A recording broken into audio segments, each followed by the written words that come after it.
So don't forget, when solving simultaneous equations, we're finding points of intersection. So with our quadratic and linear, we may have 2 points of intersection,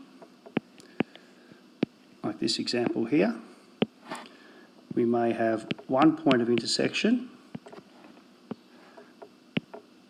where the line just touches, or of course we can have no points of intersection, where the lines are completely separate. Okay, so again, it's that 0, 1 or 2 points of intersection. Solving our equations graphically, I guess, depends on how accurate we can sketch our graphs. So if I factorise this, I'm going to get x plus 2, x minus 1. So I get intercepts at -2, +1. So, and if I complete the square on that, I'm going to have x plus a half all squared. So it's plus a quarter minus a quarter minus 8 on 4. So that'll equal x plus a half all squared minus 9 on 4. So at minus a half, down here at 9 on 4, -2. So that graph will look a little bit like that, depending on how accurately I've drawn it. Let's swing to the blue. 3x plus 1, well, it's a y-intercept at 1, and an x-intercept at 0 equals 3x plus 1. So minus a third is equal to x. Maybe there, so we can see, if I extend this graph a little bit further, maybe our line goes, I don't know, something like that. So you can see straight away that there's a lot of variation there in terms of trying to work out an answer from the graph. Certainly, unless you've got a CAS calculator, if instead we use our algebra and we let the two equations equal each other, x squared plus x minus 2 equaling 3x plus 1, let's take everything across to the left-hand side. I get x squared minus 2x minus 3 is equal to 0. If I factorise that, I'll get x minus 3, x plus 1. So my intercepts are at 3 and -1, so they're the points of intersection. So at x equal to 3 something, -1 something, substitute those into the equations. Now it shouldn't matter which one I use the one that's simplest. So I'm going to substitute it into 3x plus 1.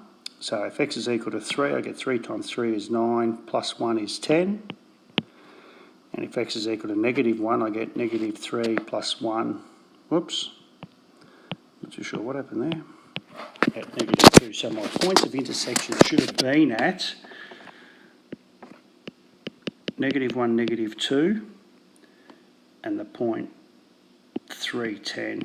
So you can see from compared to the graphical approach, it's a little bit different. Again, remembering number of solutions determined by the value of the discriminant. Okay, so we've got a linear equation and a quadratic equation there, and it says how many points of intersection. So how many straight away means discriminant. So we want to solve the equation that satisfies the two equations equaling each other. So if I have x squared minus 7x plus 11 equaling x minus 1, if I solve that, I'll get x squared minus 8x plus 1 plus 12 is equal to 0. So that will give me, if I solve that, my points of intersection. So if I want to know how many points of intersection there are, I need the discriminant of this, which is equal to b squared minus 4 times a times c, which is equal to 64 minus 48, which is equal to 16. So therefore, there are 2 points of intersection.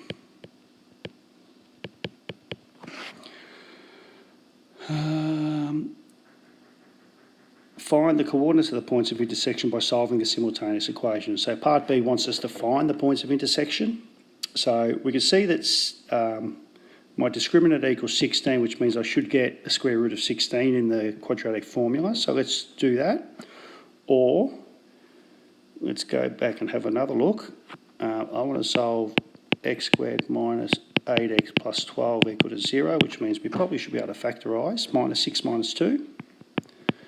X minus 6, x minus 2 is equal to 0. So my solutions are at 6 something and 2 something. Oops, I don't know, I did that again, didn't I? 2 something.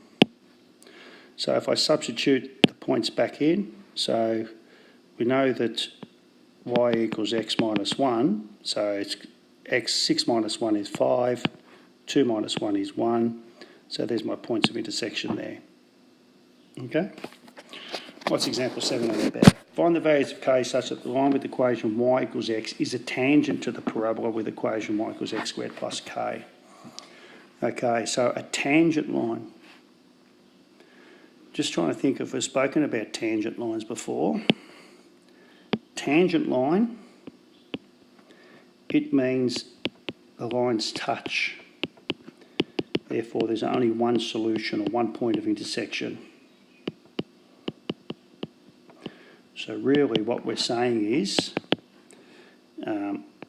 x squared plus k equal to x has one solution. So if we solve that, I get x squared minus x plus k equal to 0. I need one solution. Therefore, I need the discriminant to equal 0. So I get b squared minus 4, let's put discriminant is equal to b squared minus 4 times a times c,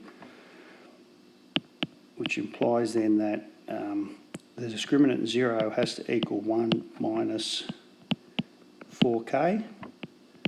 4k has to equal 1, so k is equal to a quarter.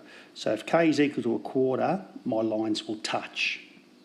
Therefore, there'll only be one solution, or the y equals x will be a tangent line.